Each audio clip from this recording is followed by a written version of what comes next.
Captain Jake Morrison sat in his chair on the bridge of the Earth's Pride. He looked at the papers in his hands for the third time. The mission orders made no sense to him. The Galactic Council wanted them to study house cats, not alien creatures or dangerous beasts, just regular cats that lived with humans.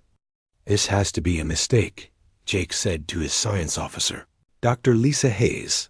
She stood next to him, reading her own copy of the orders. Lisa shook her head. I checked with Earth Command twice. They say it's real.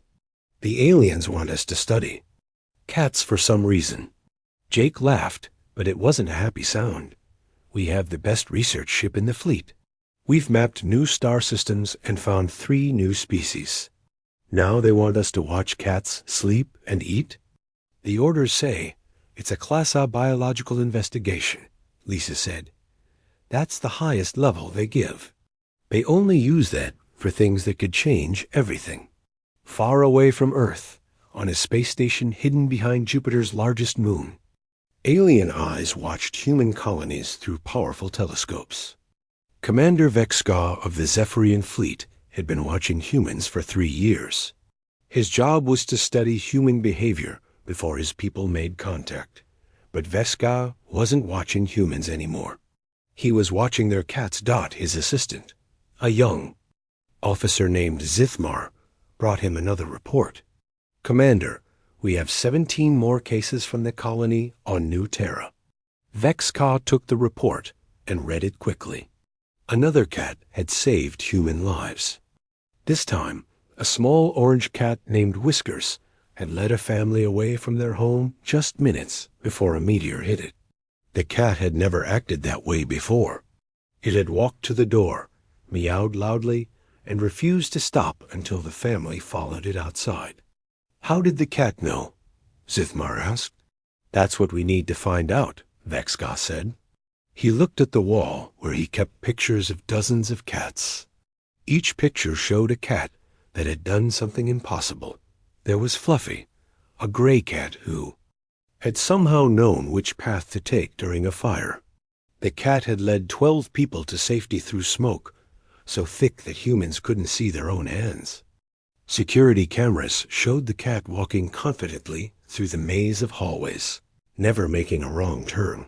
There was Princess, a white cat who had refused to let her human family enter their car one morning. The cat had sat on the hood and hissed at anyone who came near. 20 minutes later, the car's power system exploded. If the family had been inside, they would have died. There was Midnight, a black cat who had somehow known about the food poisoning before it happened. The cat had knocked over every food container in the kitchen, making a huge mess.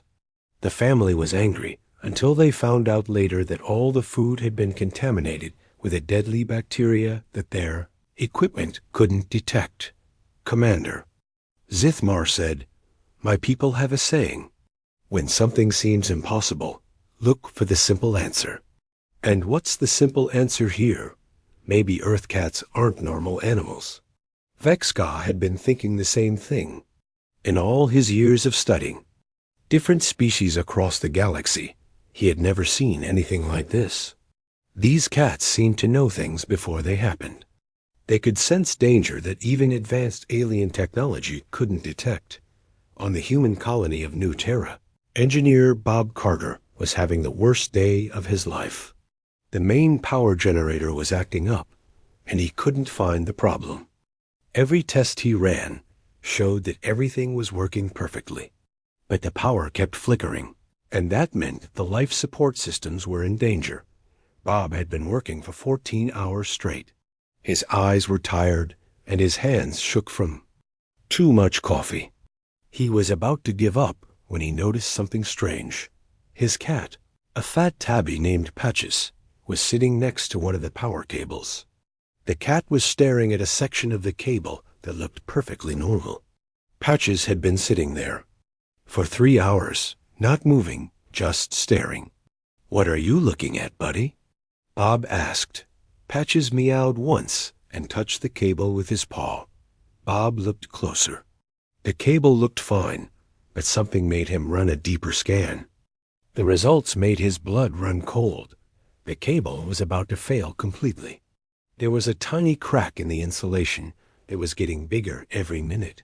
In less than an hour, the cable would short out and cause a massive explosion. His equipment hadn't been able to detect the problem, but somehow his cat had known exactly where to look. Bob quickly shut down the power and replaced the cable. As he worked, he thought about all the times Patches had acted strangely around the equipment. Maybe it wasn't so strange after all. Back on the Zephyrian station, Vexka was reading similar reports from dozens of human colonies. Cats were preventing disasters everywhere. They were finding problems that human technology couldn't detect. They were leading people to safety when no one else knew there was danger. Commander, Zithmar said, I've been analyzing the patterns. These cats aren't just lucky. They're doing this on purpose. What do you mean? Look at the timing. Every single cat acted at exactly the right moment. Not too early, not too late. They waited until the last possible second. Then they acted. That's not luck. That's intelligence. Vexka looked at the data again. Zithmar was right. The cats were showing signs of intelligence far beyond what anyone expected from Earth animals. They were solving problems that even humans couldn't solve. But that wasn't the strangest part. The strangest part was that the cats were doing all of this while still acting like normal cats. They still slept 20 hours a day. They still played with toys and demanded food. They still knocked things off tables and ignored their humans when they were called Dot. It was as if they were living double lives. Normal house pets most of the time, but something much more when danger threatened. What do we do now? Zithmar asked. Vex-Ka made a decision that would change everything. We contact the Galactic Council. They need to know about this. Should we tell the humans? Not yet. First, we need to understand what we're dealing with. These cats might be the most important discovery in galactic history. As Vexka prepared his report, he looked at the pictures on his wall one more time. Dozens of cats stared back at him with their mysterious eyes. Eyes that seemed to know secrets that the rest of the galaxy was only beginning to understand. President Linda Carter had been preparing for this day for 6 months. The Galactic Council had finally agreed to meet with Earth's leaders. She expected to discuss trade deals, technology sharing, and Earth's place in the galaxy. She did not expect to spend the morning arguing about her cat. Ma'am, they're here, said her assistant, Kevin Brooks. He looked nervous. Everyone looked nervous when they talked about the aliens. Linda straightened her jacket and walked to the meeting room. The Mars Colonial Administration building had been chosen as the meeting place because it was neutral ground. No country owned Mars, so no country could claim credit for first contact. The alien ship had landed outside the building an hour ago. Linda had watched from her window as strange beings stepped out. They were tall and thin, with blue skin that shimmered like water. Their leader, Ambassador Zaraneth, wore robes that seemed to change color as she moved. Welcome to Mars, Linda said as the aliens entered the room. I'm President Carter. We're honored to meet you. Zaraneth bowed slightly. When she spoke, her voice came from a small device on her chest. We are pleased to meet the guardians of the small gods. Linda blinked. I'm sorry, what? The small gods. Your divine companions. We have studied them for many years. Linda looked at her staff. They all looked as confused as she felt. I think there might be some misunderstanding. We're here to discuss Earth joining the galactic community. Yes, Zaraneth said, because you live with the small gods. This makes you very special. Before Linda could ask what that meant, her chief of staff, Gary Wells, walked into the room. His black cat, Luna, was following him. Luna always followed Gary around the building. She was famous for showing up at important meetings and making herself comfortable. The moment the aliens saw Luna, everything changed. Zaraneth and her team immediately bowed low. 2 of the aliens fell to their knees. A third alien started making strange humming sounds. "What are you doing?" Linda asked. "We show respect to the small god," Zaraneth said. She was still bowing. "We did not know she would honor us with her presence." Luna, completely unimpressed by the alien reaction, jumped onto the conference table. She walked across it like she owned it, knocked a pen onto the floor, and sat down in the middle of Linda's. "Papers. This is Luna," Gary said slowly. "She's just a cat." The aliens looked shocked. One of them spoke rapidly in their own language. Zaraneth listened and turned back to the humans. "Just a cat? Your companion demonstrates multi-dimensional awareness. She perceives beyond normal space-time boundaries. In our culture, such beings are considered divine messengers." Dr. Peter Kim, Earth's leading animal expert, had been brought to the meeting to answer questions about Earth's animals. He had prepared speeches about dogs, horses, and dolphins. He had not prepared to explain why cats were gods. "Cats are intelligent," he said carefully. "They're independent hunters with strong survival instincts. They form bonds with humans, but they're not dependent on us like dogs are." "Yes," Zaraneth said. "They choose to be with you. This is very significant." "Why is that significant?" Linda asked. Another alien, who introduced himself as Counselor Vexka, stepped forward. "In our experience, beings with divine abilities do not choose to live with other species unless there is a special purpose. We have been watching your colonies for 3 years. Your cats prevent disasters that your technology cannot detect. They guide you away from danger. They protect you from forces you cannot see." Linda felt a headache coming on. "You're saying our cats are protecting us?" "Not just protecting," Vexka said. "They are actively managing your reality. They ensure that harmful probability streams do not manifest.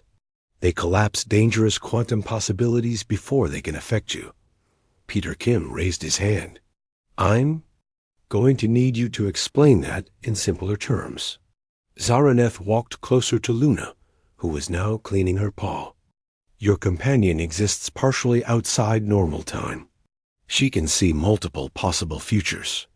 When she chooses to knock an object off a table instead of sleeping in a sunbeam, she is selecting which future will happen." "That's impossible," Linda sighed. "Is it?" Vexka asked. "How many times have you heard humans say that their cat saved their life? How many times have you heard that a cat acted strangely before a disaster? How many times have you heard that a cat seemed to know something, was wrong before anyone else?" Linda thought about it. She had heard stories like that her whole life. Everyone had. People always said their cats were mysterious, that they seemed to know things. She had always thought it was just coincidence. "Even if that's true," she said, "it doesn't make them gods. What would you call a being that can manipulate the basic forces of reality?" Zaraneth asked. Before Linda could answer, Luna did something that made everyone in the room stop talking. A cat looked directly at the main alien delegation and made a sound that wasn't quite a meow. It was more like a greeting. Then she walked over to Zaraneth and rubbed against her leg. The aliens all gasped. Zaraneth looked like she might faint. "She acknowledges us," she whispered. "The small god acknowledges our presence." "She does that to everyone," Gary said. "She's friendly."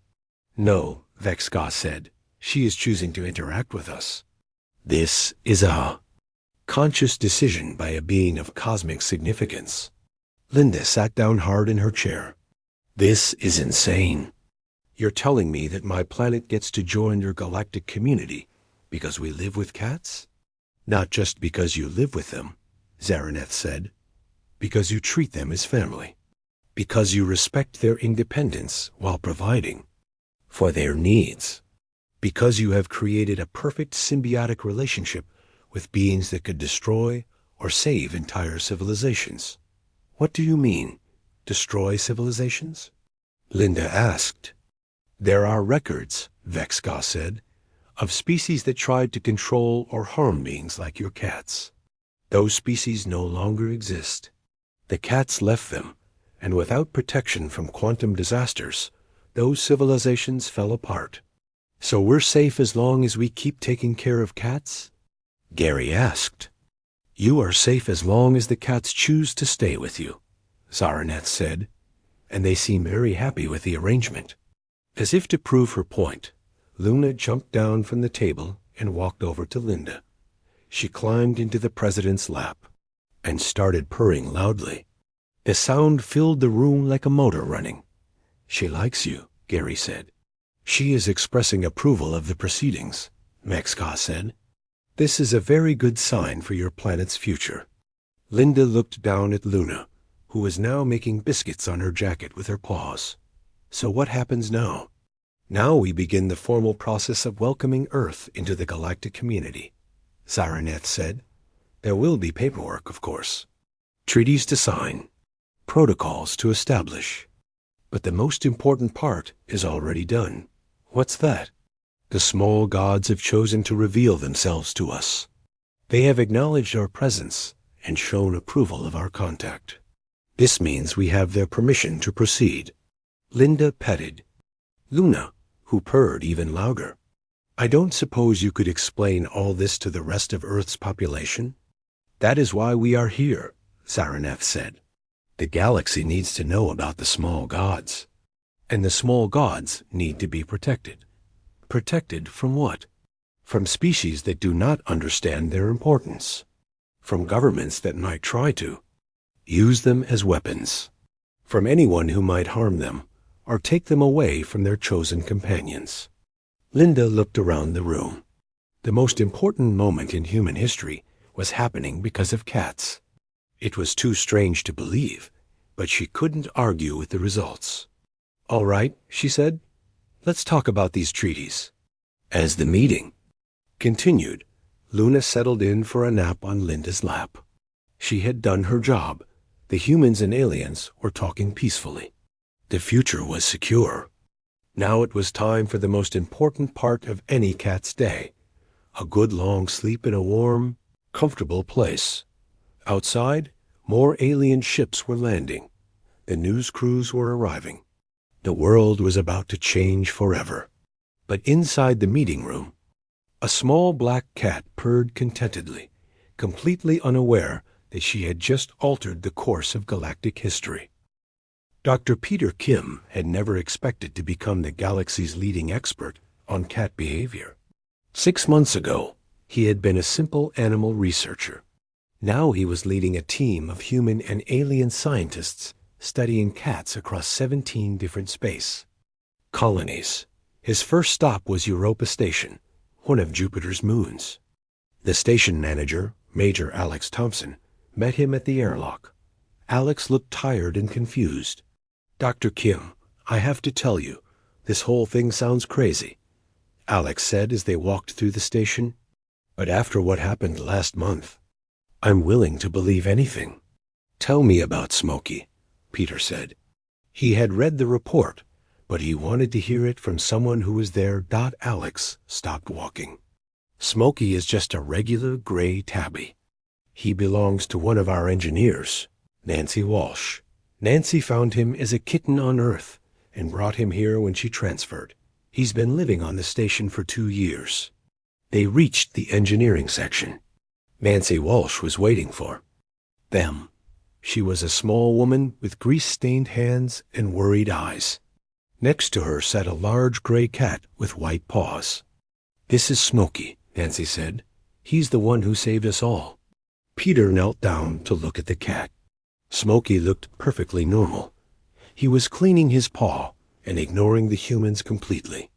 Tell me what happened, Peter said. Nancy took a deep breath. It was a normal day. I was working on the main power systems. Smokey usually sleeps in my quarters during the day, but that morning he followed me to work. He never does that. What did he do? He sat right in front of the engineering door.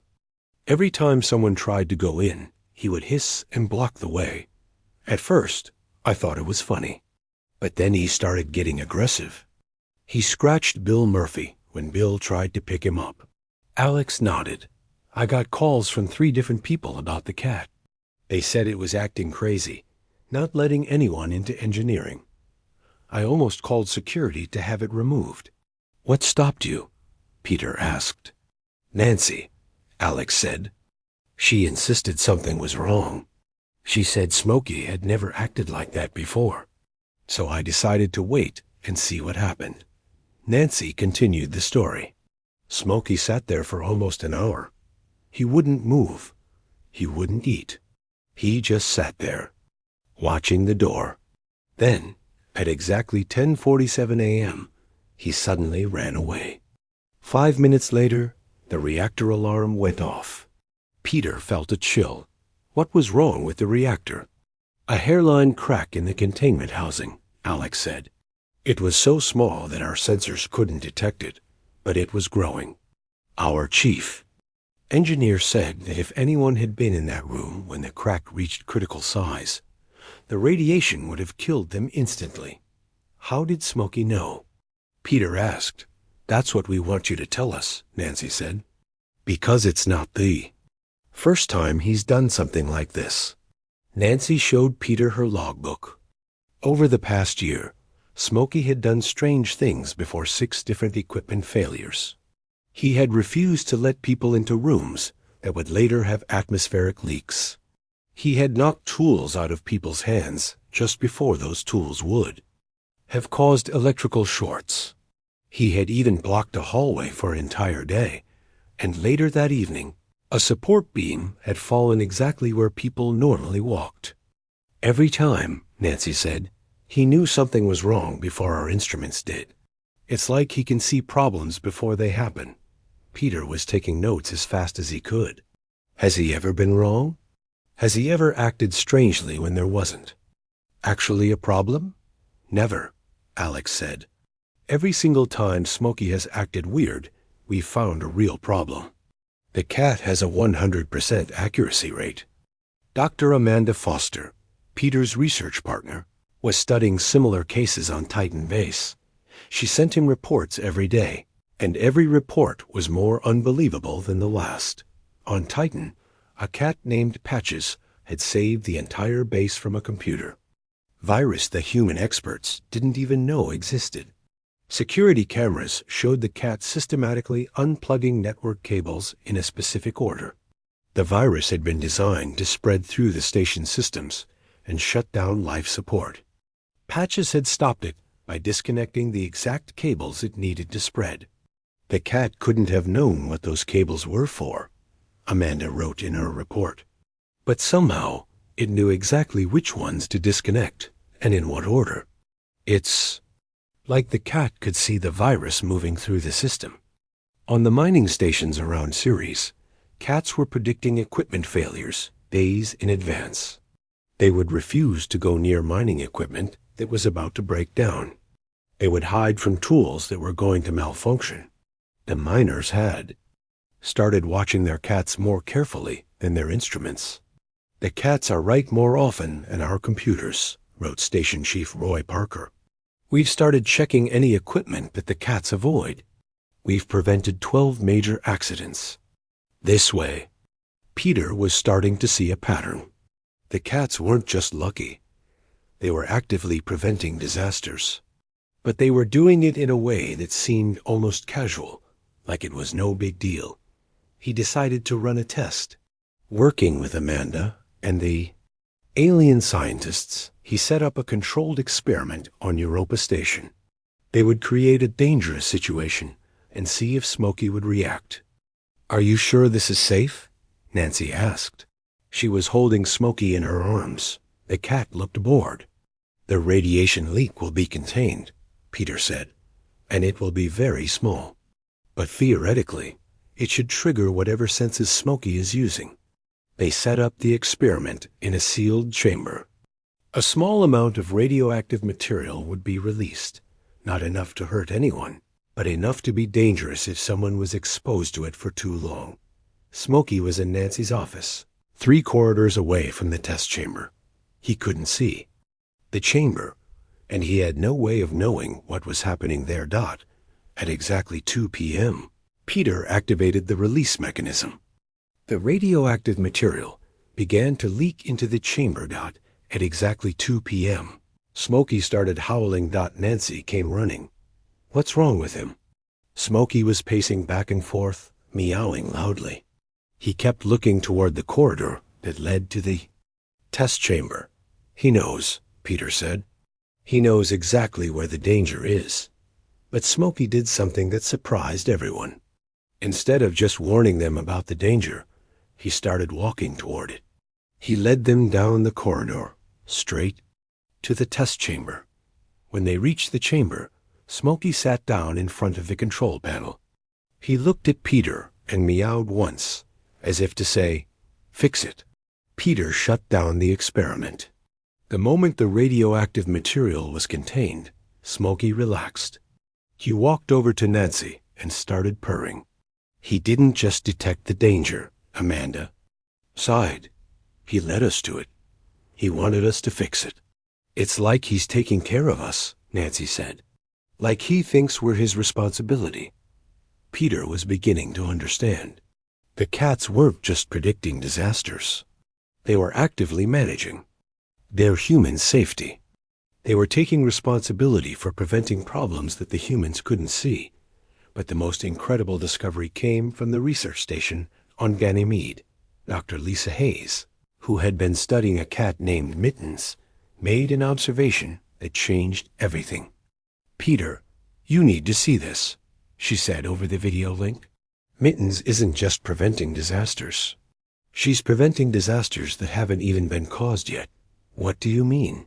"Yesterday, Mittens knocked a coffee cup off my desk. I was annoyed because it made a mess. But when I cleaned it up, I found that the coffee had spilled onto a circuit board that I was about to install in the main computer. The coffee had damaged the board. If I had installed it, it would have caused a system crash that could have killed everyone on the station." Peter felt like his brain was breaking. So the cat prevented a disaster by causing a smaller disaster? That's exactly what happened. She sacrificed my coffee to save all our lives. And she did it before I had even touched the circuit board. The implications were staggering. The cats weren't just seeing the future. They were changing it. They were actively choosing which version of reality would happen. "We need to tell the Galactic Council," Peter said. "This is bigger than we thought."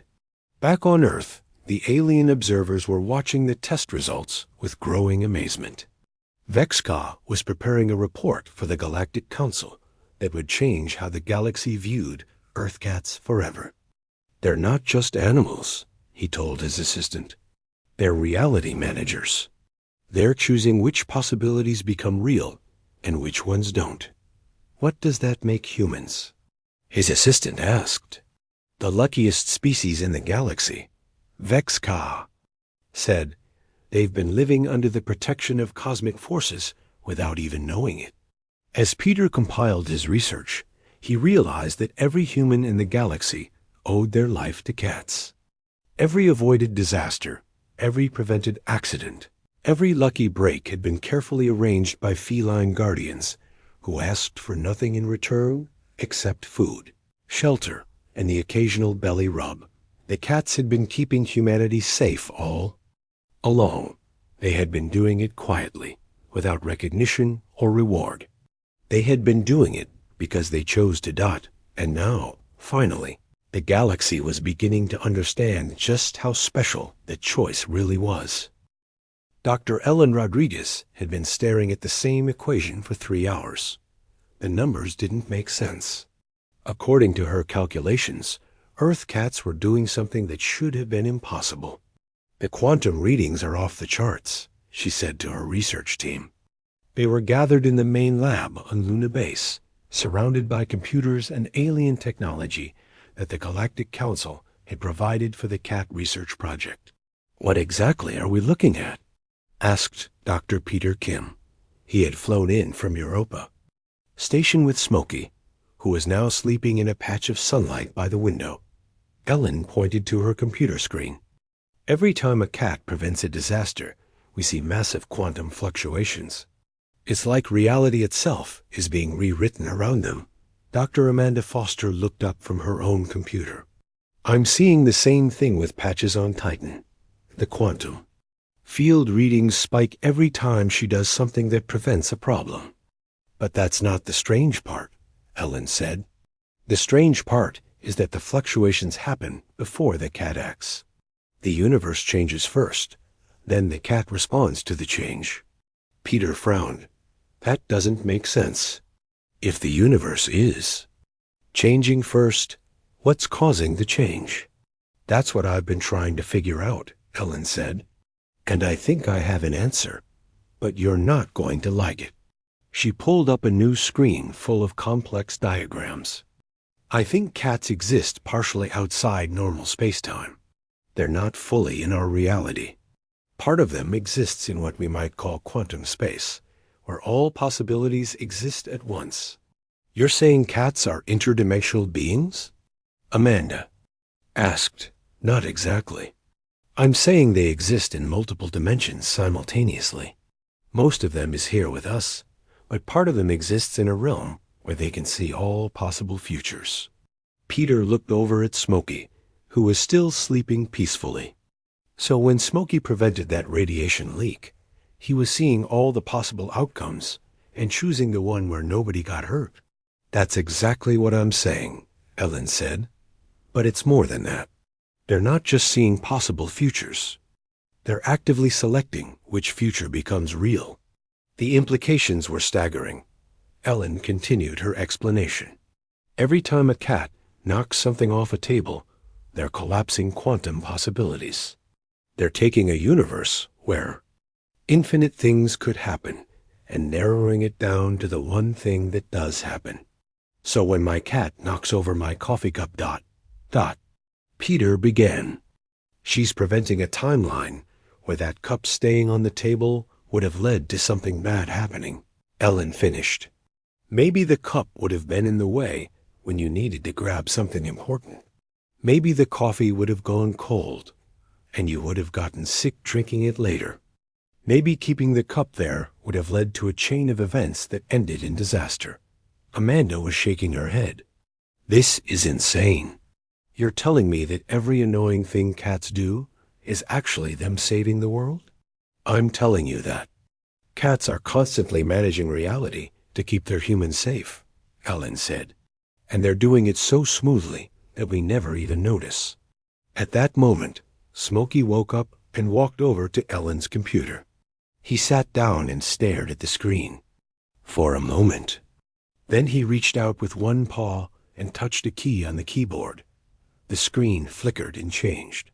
New data appeared, data that made Ellen's eyes go wide. He just corrected my calculations, she whispered. Smokey just showed me where I made an error in my quantum field equations. Peter stared at the cat. Smokey, did you just help us understand how you work? Smokey looked at him for a moment, then walked away and sat down by the window again. He started cleaning his paw as if nothing had happened. The cats know that we're studying them, Ellen said, and they're helping us understand what they do. Why? Would they do that? Amanda asked. Because they want us to know, Peter said. They want us to understand that they're protecting us. The revelation changed everything. The research team sent their findings to the Galactic Council, and the response was immediate. Ambassador Zaranev called an emergency meeting with Earth's leaders.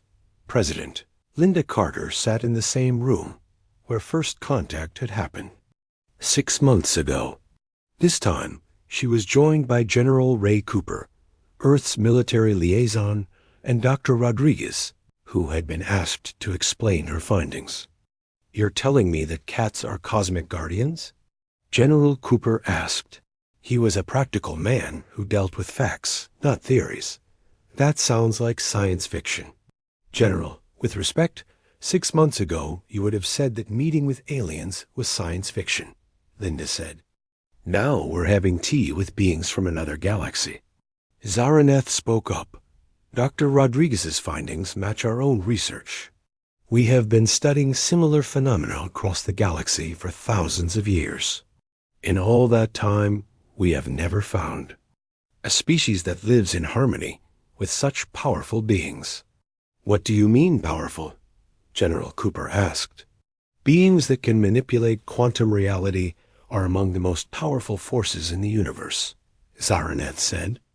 They can prevent disasters, alter timelines, and reshape the fundamental nature of existence. Most species either worship such beings as gods or are destroyed by them. So why haven't cats destroyed us? Linda asked. Because they chose to protect you instead, Zaraneth said. This is unprecedented in galactic history. Ellen looked up from her notes. I've been analyzing the data from all the colonies. Do you know how many disasters cats have prevented in the last year alone? How many? Linda asked. Over 3,000. Major disasters that would have killed thousands of people. And that's just the ones we can identify. There are probably thousands more that we never even knew about. General Cooper was quiet for a long moment. So you're telling me that my daughter's cat, Mr. Whiskers, is essentially a cosmic guardian who prevents disasters while also demanding treats and belly rubs? That's exactly what we're telling you, Ellen said. And this has been going on for how long? Based on our research, probably since humans first started living with cats, Ellen said. Thousands of years. Every major disaster that humanity has avoided, every close call that turned out okay, every time humans have gotten lucky, ... It was probably cats managing reality to keep us safe. Linda felt dizzy. You're saying cats have been protecting humanity for thousands of years without us knowing it? Not just protecting, Zaraneth said. Guiding, shaping your development as a species. Ensuring that you survived and thrived long enough to reach the stars. Why? General Cooper asked. Why would they do that? Because they chose to, Zaraneth said simply. In all our studies of the galaxy, we have never found another species that earned the loyalty of quantum entities. Most species that encounter such beings either try to control them or are controlled by them. Humans are the only species that simply lived alongside them as equals. We didn't know they were quantum entities, Linda said. We just thought they were pets. Exactly, Zaraneth said. You treated beings of cosmic power as family members. You gave them food and shelter and love without expecting anything in return.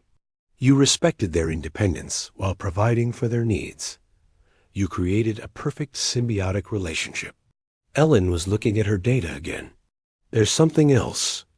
The quantum readings show that cats are becoming more active, more interventions, more reality adjustments. It's like they're preparing for something. Preparing for what? Linda asked. We don't know. But the pattern suggests that humanity is approaching a major transition. The cats are working harder to keep us safe, which means we might be facing bigger challenges. Zaraneth nodded. This matches our observations.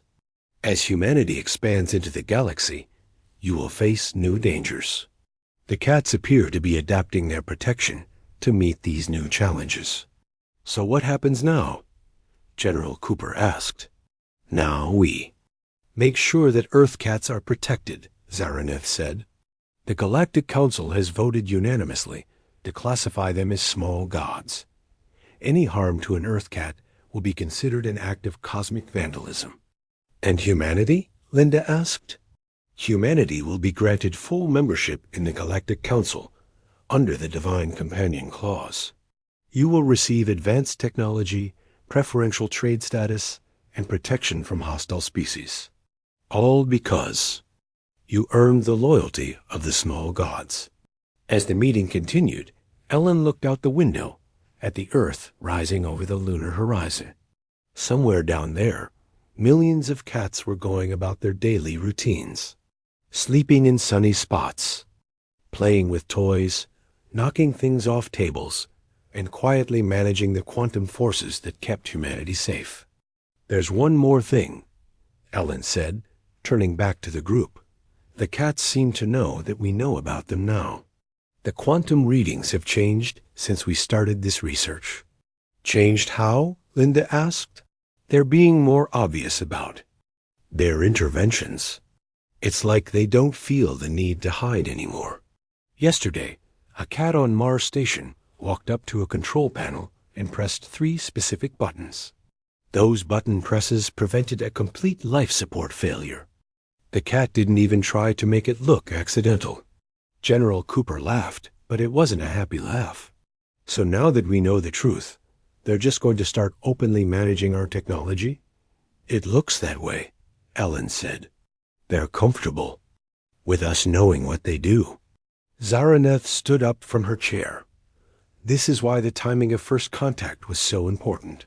The small gods chose to reveal themselves to us at the same time they revealed the—" 1 year later, Captain Jake Morrison stood on the bridge of the Earth's Pride, watching as the most important diplomatic mission in human history prepared to begin.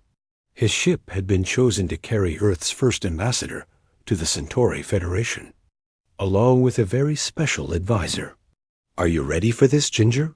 he asked the small orange tabby cat sitting in the specially designed command chair next to his looked at him, with green eyes that seemed to hold ancient wisdom. Ginger had been specifically requested by the Centauri leadership after they heard about Earth's small gods. Dr. Peter Kim, now the Director of Interstellar Feline Relations, walked onto the bridge carrying a folder full of reports. His new job was the strangest position in the history of diplomacy, but it had become one of the most important. "The Centauri delegation is very excited to meet Ginger," he told Jake. "They've been studying our reports about the small gods for months." "What do they want to know?" Jake asked. "Everything. How we first met the cats. How we learned to live with them. How we earned their trust. The Centauri have been trying to make contact with quantum entities in their own space for centuries, but they've never succeeded." Jake looked at Ginger, who was now cleaning her paw with the casual attitude of someone who dealt with cosmic forces every day. "And they think Ginger can teach them?" "They think Ginger can show them what they've been doing wrong," Peter said. Bridge door opened, and Ambassador Carol Davis walked in. She was Earth's first interstellar diplomat, a job that hadn't existed a year ago. She looked nervous but determined. "How are our passengers doing?" Jake asked. "The human delegation is fine," Carol said. "The alien observers are fascinated, and Luna is holding court in the main conference room." Luna, Gary Wells' black cat, had insisted on coming on the mission. The Galactic Council had requested her presence after she had prevented what they called a cascade probability failure by knocking over a very important glass of water at exactly the right moment. "She's teaching them about quantum field manipulation," Peter said. "Apparently, she's very good at it." Jake shook his head. His life had become completely surreal. A year ago, he had been a simple ship captain. Now he was commanding humanity's flagship with a crew that included cosmic entities disguised as house cats. "Captain," his communications officer said, "we're receiving a message from the Centauri Federation.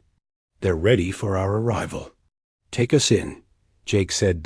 As the Earth's Pride approached the Centauri space station, Jake thought about how much. Everything had changed.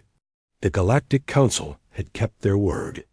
Earth now had access to advanced technology, protective treaties, and trade agreements that made humanity one of the most powerful species in the galaxy, all because of cats.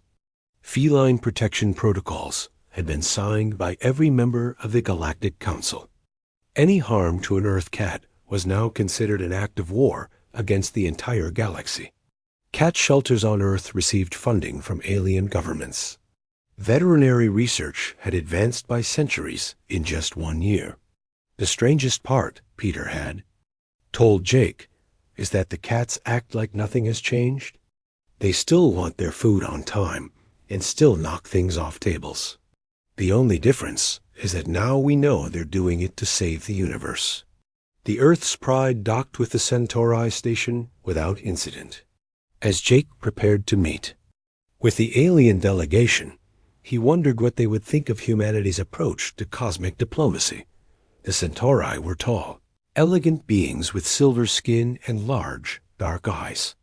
Their leader, High Counselor Zeth Prime, greeted the human delegation with great ceremony. "Welcome, guardians of the small gods," Zeth Prime said. "We are honored by your presence." "Thank you for inviting us," Carol said. "We're here to discuss trade agreements and mutual defense treaties." "Yes, of course," Zeth Prime said. "But first, we must meet the divine entity you have brought with you." Ginger, who had been carried to the meeting in a specially designed travel carrier, was released into the conference room. She immediately began exploring, sniffing at alien furniture and investigating corners. The Centauri delegation watched her with amazement. "She is so small," one of them whispered. "How can such a small being hold such cosmic power?" "She's not just powerful," Peter said. "She's also independent. Cats choose to help us. We can't force them to do anything. This is what we have been doing wrong," Zeth Prime said. "We have been trying to command quantum entities. We have been treating them as tools rather than partners." Ginger, completely unaware of the important conversation happening around her, found a patch of sunlight streaming through a window and settled down for a nap. "She's resting," Zeth Prime said. "Should we wait for her to wake up?" "No, this is normal," Carol said. "Cats sleep about 20 hours a day. They manage cosmic forces in their spare time." The negotiations continued around Ginger's sleeping form. Earth and the Centauri Federation signed agreements for technology sharing, mutual defense, and trade partnerships. But the most important part of the meeting came when Zeth Prime asked the question that everyone wanted answered. How do we earn the trust of quantum entities in our own space? Peter had been preparing for this question for months. You start small. You provide food, water, and shelter without expecting anything in return. You respect their independence. You never try to control them or use them as tools. You treat them as family members, not as servants. But how do we find them? You don't find them, Carol said. They find you. When you're ready, when you've learned to live in harmony with beings more powerful than yourself, they'll choose to reveal themselves. The meeting lasted for hours, but the real breakthrough came when Ginger woke up from her nap. She walked over to the Centauri delegation and sat down in front of Zeth Prime. For a long moment, Cat and Alien stared at each other. Then Ginger did something that made everyone in the room gasp. She touched Zeth Prime's hand with her paw. "She accepts you," Peter said. "That's very rare. Cats usually take a long time to warm up to new people. What does this mean?" Zeth Prime asked. "It means she thinks you're ready to learn," Carol said. "The small gods don't give their approval lightly." Over the following weeks, similar meetings took place across the galaxy.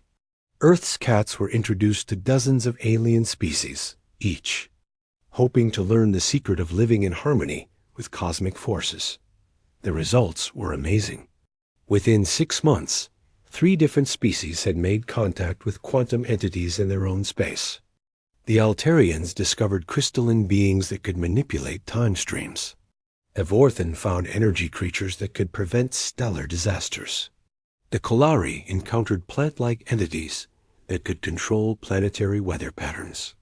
"It's like the cats gave them permission," Peter told Jake during one of their regular briefings. Once the small gods accepted these species as worthy partners, other quantum entities started revealing themselves. "So we're teaching the galaxy how to make friends with cosmic forces?" Jake asked. "We're teaching them that cosmic forces want to be friends," Peter said. They just needed to learn how to ask nicely. The changes on Earth were just as dramatic. Cats were now considered the most important beings on the planet. Every major decision was made with consideration for how it might affect the small gods. Environmental protection laws were passed to ensure that cats had safe, clean habitats. Space missions included special accommodations for feline crew members, but the cats themselves seemed unchanged by their new status. They still demanded breakfast at the same time every day. They still knocked plants off windowsills. They still ignored humans when they felt like it.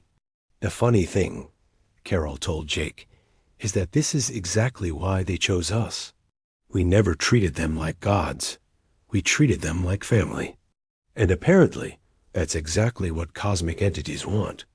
2 years after first contact, Jake Morrison found himself commanding the largest diplomatic fleet in human history.